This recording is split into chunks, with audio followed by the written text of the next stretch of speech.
ओम शांति। आज शिवरात्रि के उपलक्ष्य में हम परमात्मा शिव की वास्तविकता के विषय में समझेंगे कि परमात्मा शिव की वास्तविकता क्या है, क्योंकि संसार के अंदर अनेक मतांतर है।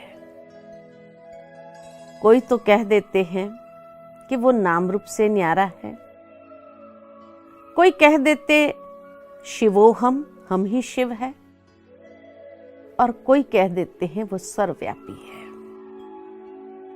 वास्तव में अगर देखा जाए तो ये तीनों एक दूसरे से भी कॉन्ट्राडिक्ट करते हैं, और ये तीनों ओपिनियंस होने के कारण, ये तीनों मतांतर होने के कारण कहीं न कहीं मनुष्य आत्मा भटक गए हैं, और इसलिए परमात्मा तक पहुंचना बहुत मुश्किल हो गया है। उसका अनुभव करना भी बहुत मुश्किल हो गया है। तो वास्तव में क्या परमात्मा स्वयं नाम रूप से न्यारा हो सकता है? देखा जाए तो नाम रूप से न्यारी इस संसार में कोई चीज ही नहीं है। हवा जो दिखाई नहीं देती है, महसूस की जाती है, लेकिन उसका भी नाम है और एक स्वरूप भी है। क्योंकि अगर एक चित्रकार को चित्र निकालना है तो वो बहुत सुंदर से तूफानी हवा या चक्रवात का चित्र निकाल करके दिखा सकता है कि चित्र को देखकर कोई भी इंसान कहेगा कि बड़ी तेज हवा चलती हुई दिखाई है, या शांत प्रकृति दिखानी है कि जैसे हवा चल ही नहीं रही है, इतनी शांत प्रकृति है, वो भी दिखा देते हैं। तो जो हवा का नाम रूप नहीं है उसका भी एक स्वरूप दे देते हैं, उसका भी एक नाम दे देते हैं। तो परमात्मा स्वयं नाम रूप से न्यारा कैसे हो सकता है? हाँ, ये जरूर कह सकते हैं कि उसकी आकृति मनुष्य सदृश नहीं है। गीता में भगवान ने स्वयं कहा कि हे अर्जुन, मैं इन चरम चक्षु से देखा नहीं जा सकता, मैं मनुष्य सदृश नहीं हूं, लेकिन उसका अपना स्वरूप तो होगा। अगर वो परमात्मा है तो वो परमात्मा का दिव्य स्वरूप कौन सा है? तो वो परमात्मा का दिव्य स्वरूप जो अर्जुन ने साक्षात्कार में देखा, हजारों सूर्य से तेजोमय स्वरूप, अर्थात जो अनंत प्रकाशमान है, दिव्य तेजोमय स्वरूप है। नाम भी है सदा शिव, यानी जो सदा कल्याण करने वाले हैं। तो नाम सदा शिव और स्वरूप अनंत प्रकाशमान दिव्य तेजोमय स्वरूप। अब ऐसे परमात्मा शिव जो अनंत प्रकाशमान है, तो मनुष्य आत्मा ये कैसे कह सकते हैं कि शिवो हम ही परमात्मा है? हम उस परमात्मा की संतान अवश्य है, लेकिन हम परमात्मा तो नहीं हो सकते ना।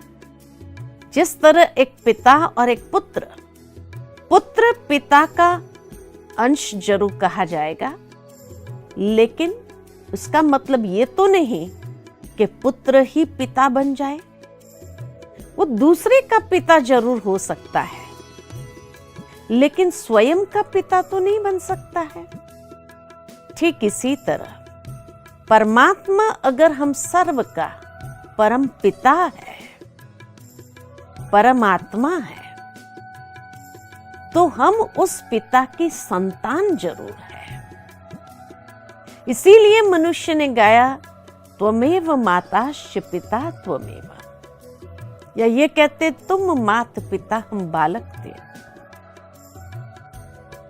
तो ये दोनों भाव, या तो तुम मात पिता हम बालक तेरे सही है, या शिवो हम कहना सही है। तो मनुष्य को यह समझना जरूरी है कि जब हम गाते हैं त्वमेव माताश्च पिता, या तुम मात पिता, माना वो हमारे मात पिता है और हम उस मात पिता से भिन्न उसकी संतान है। तो शिवोहम कहना ये एक अज्ञानता है। मनुष्य जीवन में जब ऐसी अज्ञानता छा जाती है तब वो ये गलती कर बैठता है कि स्वयं को ही परमात्मा समझने लगता है। वास्तव में परमात्मा परम शक्ति सर्वशक्तिमान है और हम मनुष्य आत्माएं उसकी संतान है। हाँ, रूप एक जैसा जरूर है। जिस तरह मनुष्य का पिता मनुष्य है, पशु का पिता पशु है, पक्षी का पिता पक्षी है, तो आत्मा का पिता भी परमात्मा। अगर परमात्मा अनंत प्रकाशमान है, दिव्य ज्योति स्वरूप है, तो आत्मा का स्वरूप भी प्रकाश पुंज है, ज्योति पुंज है। इसीलिए तो जब आत्मा एक शरीर से निकलती है तो कहेंगे कि the light of the life has gone.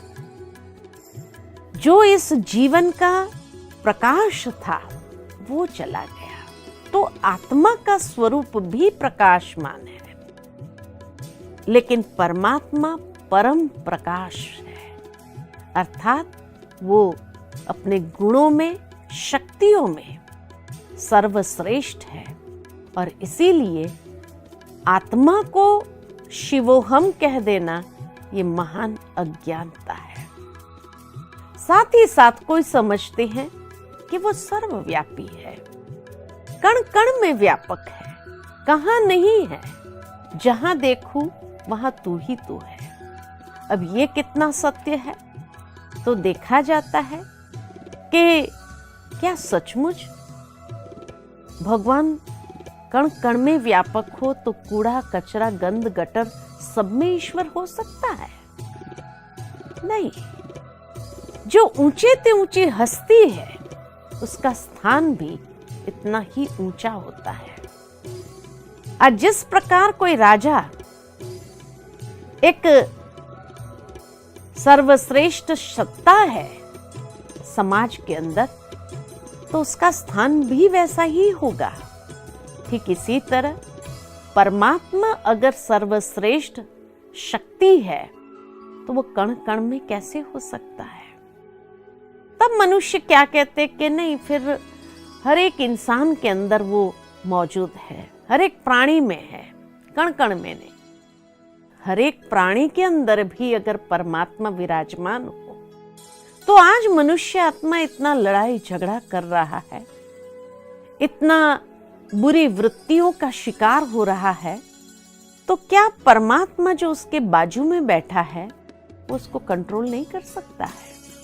क्या सचमुच परमात्मा उसके बाजू में बैठ करके जो वो गलत काम कर रहा है वो देख रहा है? आज घर में अगर माँ बाप हो और बच्चे कोई गलत काम कर रहे हो तो माँ बाप देखते रहेंगे या उसको रोकेंगे? टोकेंगे। अवश्य रोकेंगे भी और टोकेंगे भी, और उसको ये कार्य करने नहीं देंगे, ऐसी प्रेरणा कभी नहीं देंगे।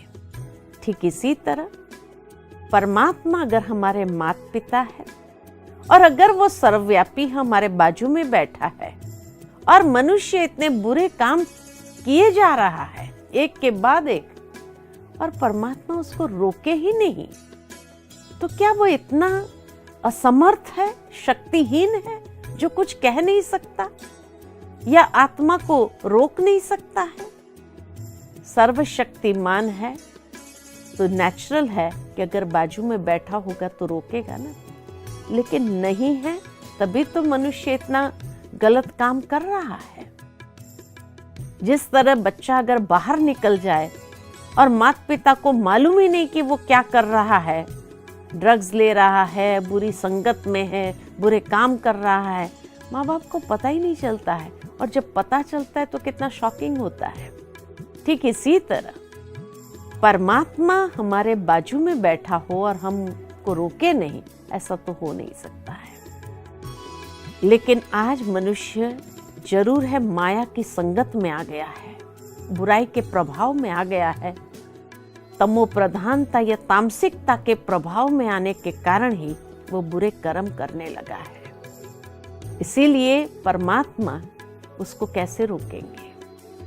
साथ ही साथ परमात्मा ने मनुष्य आत्मा को सर्वश्रेष्ठ बुद्धि दी है, सही क्या है गलत क्या है उसको समझने की, और इसीलिए उसको स्वतंत्रता भी दी है और कर्म का सिद्धांत भी समझाया है। जो करेगा सो पाएगा, जैसा करेगा वैसा पाएगा, जितना करेगा उतना पाएगा। तो कर्म सिद्धांत समझाया है, बुद्धि दी है जो परख सकती है सही क्या है गलत क्या है, और उसके बाद भी अगर वो कर्म करता है तो उसके लिए वो स्वयं ही रिस्पॉन्सिबल हो जाता है। परमात्मा उसके लिए रिस्पॉन्सिबल नहीं है। साथ ही जब भगवान ने गीता के अंदर ये वायदा दिया, यदा यदा ही धर्मस्य, अर्थात जब अधर्म का समय होता है तब मैं इस संसार में आता हूं, तो जरूर आता होगा ना, तभी तो अधर्म फैला।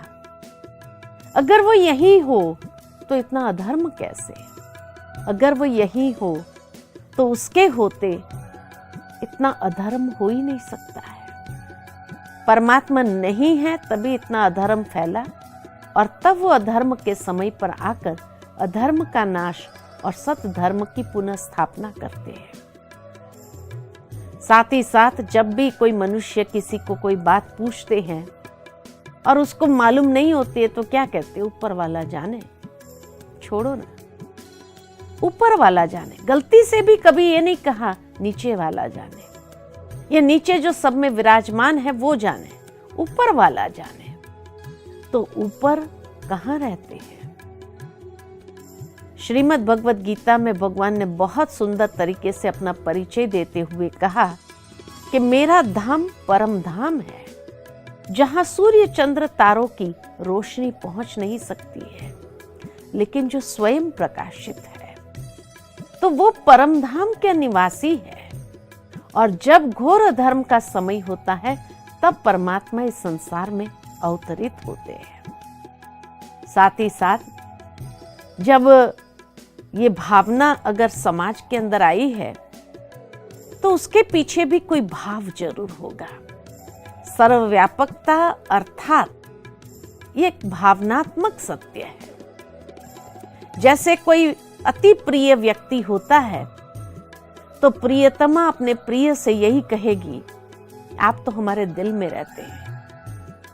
ये एक भाव है, अर्थात कि सचमुच में कोई वो व्यक्ति उसके दिल में नहीं बैठा है, लेकिन उसकी भावना में कि हर समय मेरे साथ है, एक फीलिंग है, फैक्ट नहीं है। तो इसीलिए ये बात बहुत स्पष्ट हम अच्छी तरह से समझे कि ईश्वर सर्वव्यापी कहना ये एक भावना है। अगर इस भाव को लेकर चलेंगे तो हमेशा बुरे कर्म से बचे रहेंगे और परमात्मा के साथ का निरंतर अनुभव करेंगे। तो आज इस शिवरात्रि के उपलक्ष्य में इन तीनों बातों को हमने समझा कि न वो नाम रूप से न्यारा है, न ही आत्मा सो परमात्मा कहना सही है। हम उस परमात्मा की संतान हैं और फिजिकली वो सर्वव्यापी नहीं है, लेकिन भावनात्मक रूप से देखा जाए तो हर समय उसके साथ का अनुभव कर सकते हैं। अच्छा, ओम शांति।